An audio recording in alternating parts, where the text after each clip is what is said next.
whether you're in UK, very good morning, sir. He is the CEO of Nisai Group, United Kingdom. We've been collaborating for TOT, training of trainers, and training of assessors, certifications, also possible of maybe a language training. So I'd like to give the opportunity for 10 minutes to, okay, Dr. Dhruv, time is yours, please. Good afternoon, Dr. Paran. Good to meet you again, even if it's virtually, but it's nice to see you. So I hope everybody is well and safe. I'd like to try and share my screen just for a minute. Let me do that. Okay, can everybody see it? Yes. Okay, so I'm going to just speak about the 4 questions which you've given us. But before I do that, I'd just like to give a little bit of brief information about what we do. And so let me just do that now. Okay, so we're in about 10 countries, 9 countries in the ASEAN. We're covering students from 30 countries worldwide. We have supported over 20,000 learners. We are 25 years old and done over 1.8 million hours of teaching delivered. We currently deliver nearly 50 levels of courses across all subjects. And we have run physical schools as well as physical centers. And we've been doing a lot of presentations with help and partnership with UNESCO, IITE, as well as webinars. So a little bit there. In ASEAN, we deliver education skills in the ASEAN region. And the great thing about that, we have our teacher support based out of Brunei. And it works completely from functional literacy and numeracy and ICT skills, digital skills, all the way to A levels, as well as making sure we can provide some vocational courses as well. What it allows us to do is do the consistency and make sure the delivery right across the ASEAN is consistent and has the right quality. We are also working with SEAMEO VOCTECH in teacher training programs and getting that all in terms of getting a right type of international curriculum and certification as well. So what technology has allowed us to do is not replace humans, but bring the humans more in line with the technology to make sure we can do that core programs more effectively and efficiently. So it's a blended approach which we come across. Now, what I'm going to do is, I know the time is there, so I'm going to try and answer the questions which we have got here. So what can private sectors do to ensure a resilient TVET system that continues to produce a skilled workforce for post-pandemic labor market? Let's address some of the areas which we have got. Learning and skills lost due to pandemic. We have lost, and the children, and a lot of research has been done right now, that when you have a summer holidays of 6 weeks, the loss of learning is around 1 month to 2 months. But because of the pandemic, we've lost so much of learning and the skills that the loss is quite high and quite big. So we need to see how we can address that. And that also provides the risk to quality, the quality of learning, quality of how do we accelerate the learning with right quality? How do we make the catch up? What do we mean by catch up? So there's a lot of things like that which we need to address. Also, underutilized staff due to lack of skills. We have in ASEAN region, quite a large labor pool, which is out in the rural areas, which are not being utilized and has not got the skills because they lack the basic literacy and numeracy. So the elephant in the room there is mother tongue literacy and numeracy and ICT skills to provide them that information. There's a gaps in knowledge and skills leading to gaps in the market. Yes, I mean, this year in the UK, if you look at, we have got the logistics issues, logistics problems. Yes, digitalization will help it, but it won't help making the food on the ground and growing that food on the ground, productivity.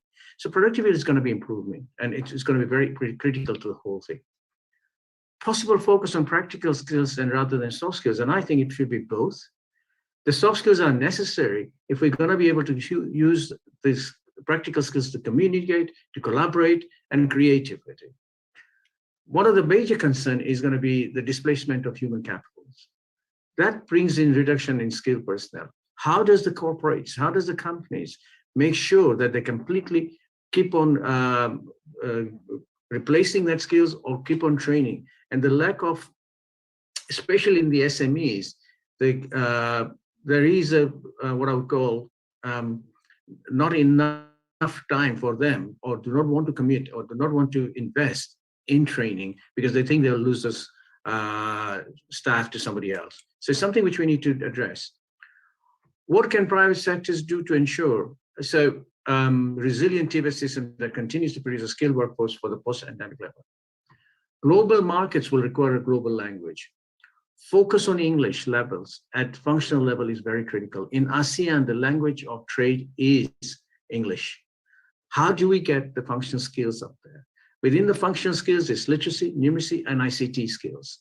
That's got to be part of our low-hanging fruit, which we need to get it out there.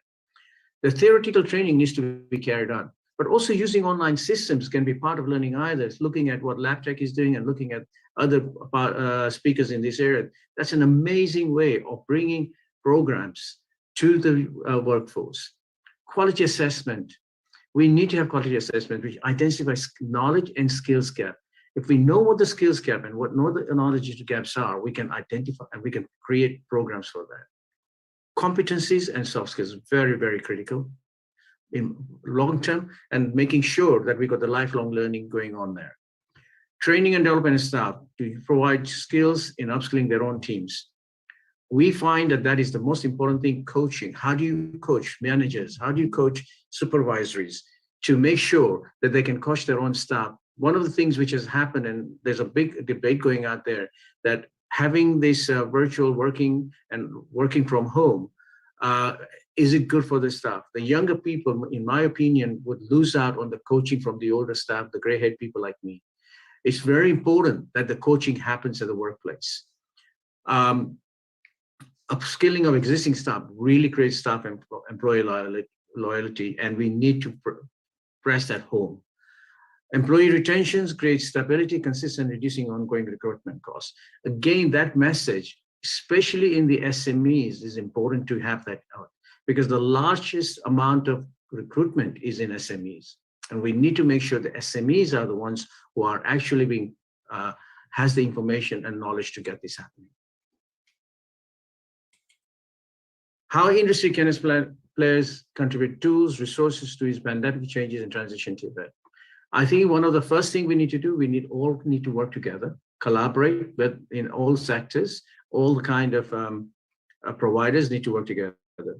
Making education and training accessible. Accessible not only to the rural, to the urban areas, but make sure it goes to the rural areas. The digital divide is going to be very important, and it also makes marginalization.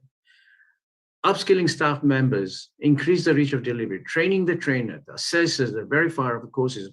One of the things which I was speaking yesterday in a conference earlier this week in Saudi Arabia was about getting international curriculum or standardized curriculum, standardized certification, which gives comfort to the employers that the people have the right competencies. Extend learning beyond the workplace. English offer has to be there, including what we have a product called Unisasan, which allows the people to work from home. Online, blended delivery, theoretical learning, accessible during local and national lockdown. It's something which we can do. We have an experience and expertise to do that. Online delivery needs to be transparent, recordable, and quality assessed. A lot of the online delivery during the pandemic was very much just very content-based, very much as a broadcast, but not engagement. And I think it's very important. Assessment of tools to identify gaps in knowledge and soft skills. I think that is going to be very critical in our as we go down the track. How do we identify what the gaps are? What are the future gaps going to come in? How do we going to get that filled up? Reporting and progress and attainment, very critical. We need to know how the people are working, how they're progressing. The performance management of student people in the workplace will be very critical.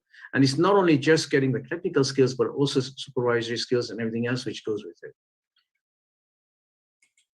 it. 2 more minutes. Yeah, just nearly finished.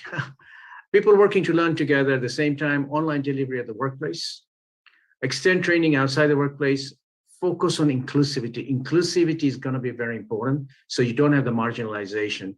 And in many cases, digital communication is not being used effectively. I think we need to look at the focus on skills at a local level rather than regional or global.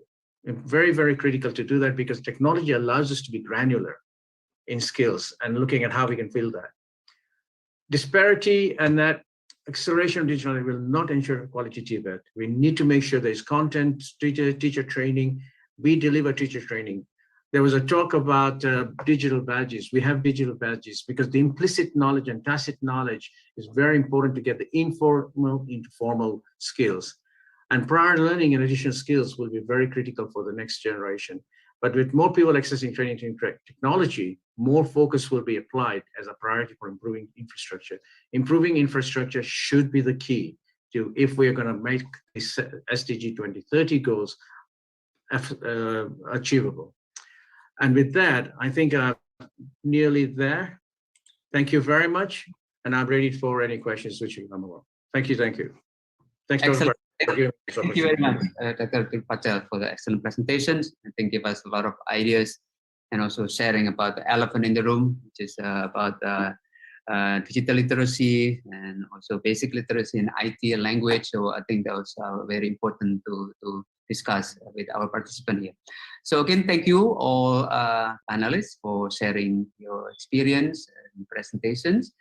We observed few questions that we'd like to show. I would like to invite our science committee to share on the screen few questions that our speaker or panelists will address. So there are a few questions that we will gather from YouTube live as well as from Zoom. Right now we would like just to maybe put it together as much as possible, and then I will show it to the screen. Okay, sharing screen is in progress. While waiting, if that one takes some time, so there's oh, okay. So considering the time, I think we only can entertain one question, unfortunately. Maybe the rest later on, you could type the response on the screen or on the chat, or maybe you can communicate to our panelists. But now we just select one question.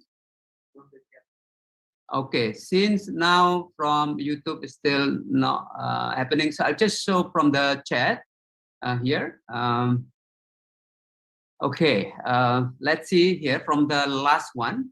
The order I don't just pick from the last one here. Question to Dr. Steve McKee.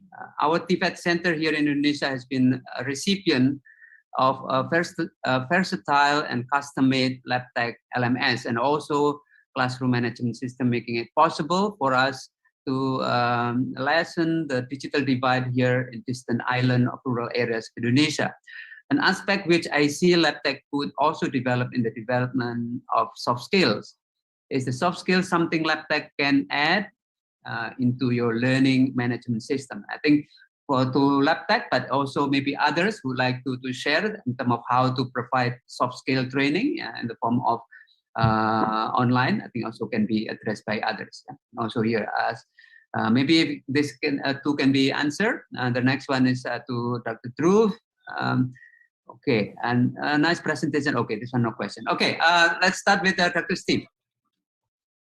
Thank you so much, Dr. Perion, and thanks very much for the question. I think that comes from our friends at Don Bosco in Eastern Indonesia, which is a very interesting case of they're using our digital content out there very successfully too in a remote part of Indonesia. So it shows that it kind of gets to some of the issues that Volker was talking about. You need to have different strategies to enable both online and offline learning to happen. So it's both cloud-based, but it can be also at the institution.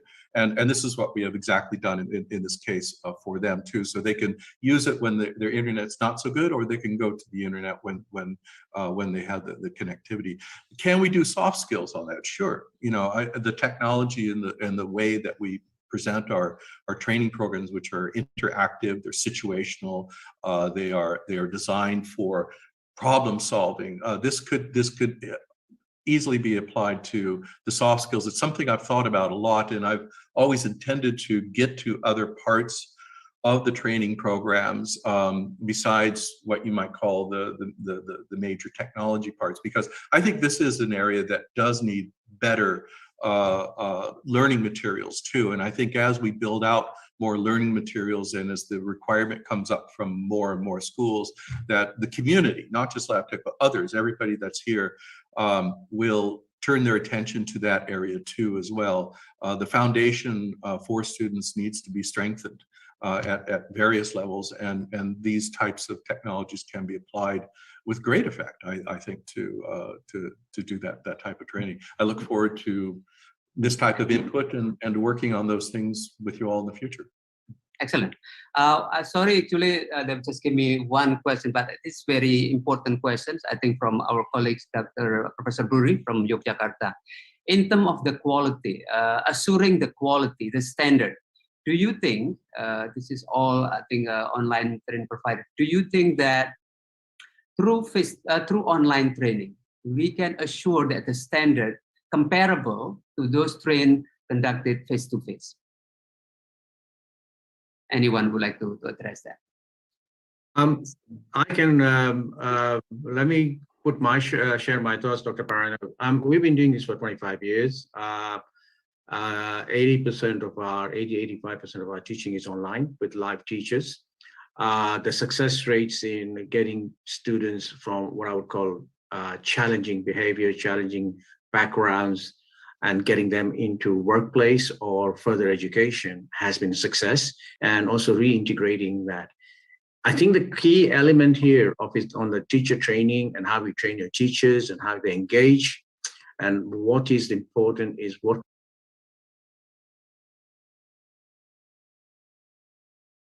and it's still a journey for us. We're learning all the time. But the important thing is to making sure you keep on your training and CPD going all the time, because every day you're learning new things and every day your teachers have to share things. And in our case, we have teachers coming to the same place so they can share. So in Brunei, we have our Teachers Training Center, which Brunei has grown very significantly over the last 12 months, which is great, and is still growing, and so we're still recruiting. And here as well. So it's about how the teachers and how they use the content makes it important. It's not just about broadcasting, it's engaging and also having the ability to make sure the students are progressing. Mm-hmm. Thank you very much. So I think that's very important. I think it's very different. Yes. So basically, may I add one point to this? Our approach is a little bit different. We don't use teachers, we use e-learning and simulators. But in this way, it is very important for it to be used that it's done based on global standards, the training, and people can see that all the demands are in the training, in addition to the pedagogy side. And also there is a learning curve effect seen in schools and companies, which takes about 2 years in our view.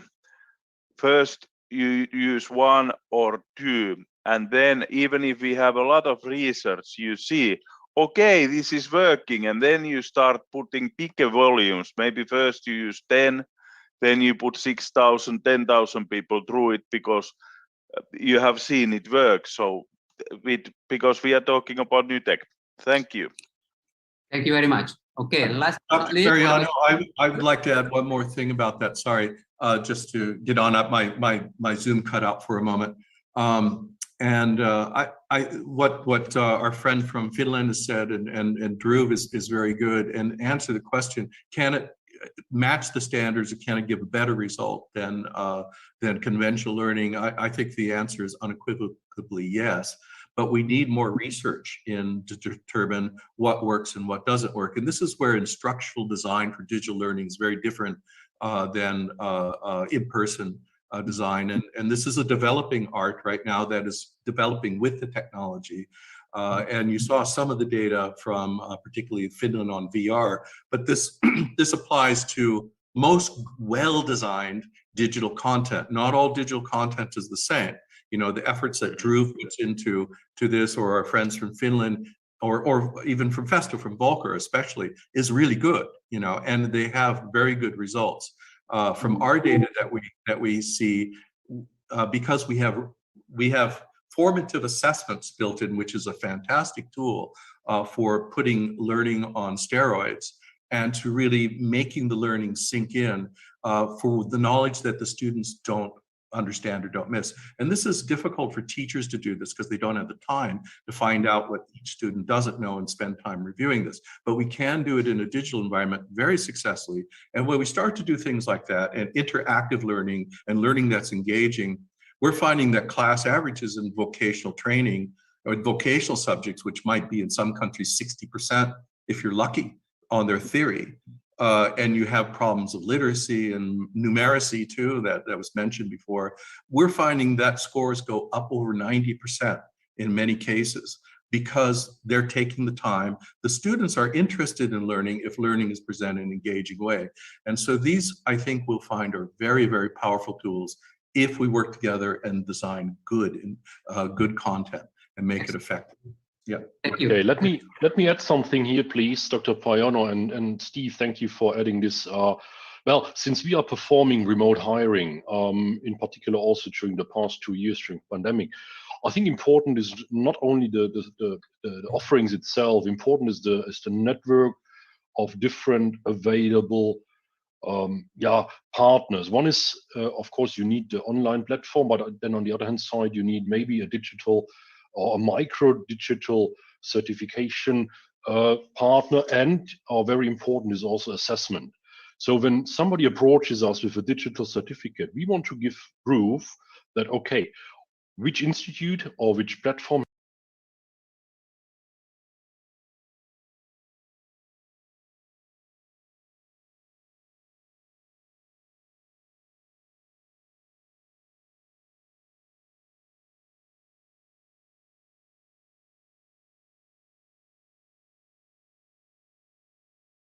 on.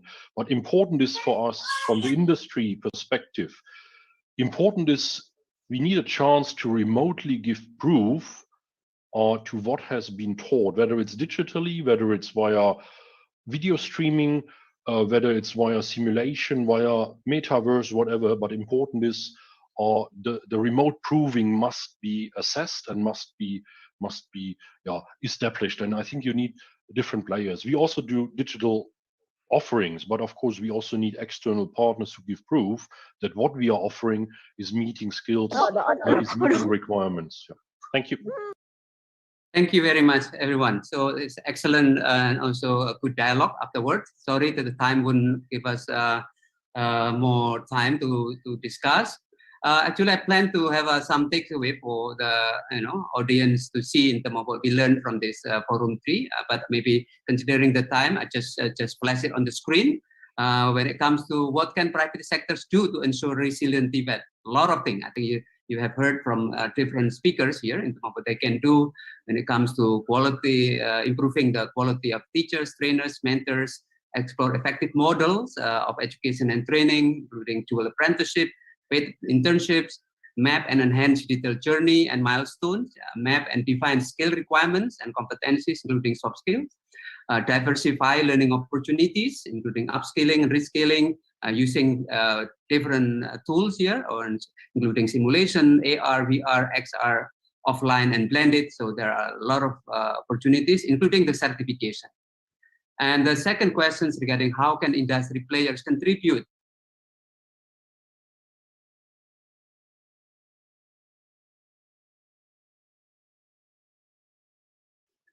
tools and resources to ease pandemic changes in TVET. There are a lot of also ideas here, for example, like providing access to quality training using different modes again, and support robust assessment, accreditation and certification, support facilities, including rooms equipped with digital tools, offer exhibition models,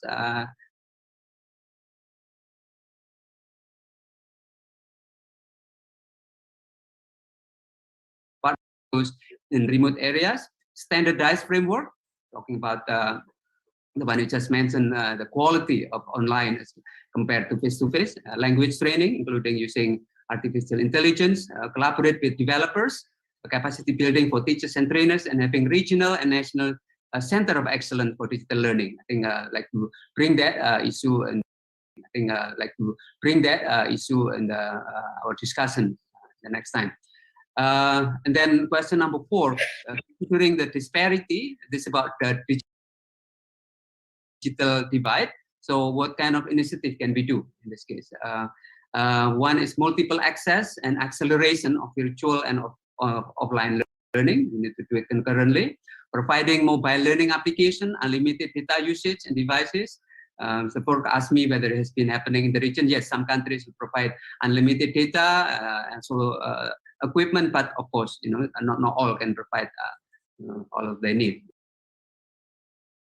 Community involvement, I think, is also key. It's that industry, and the importance of recognition of prior learning.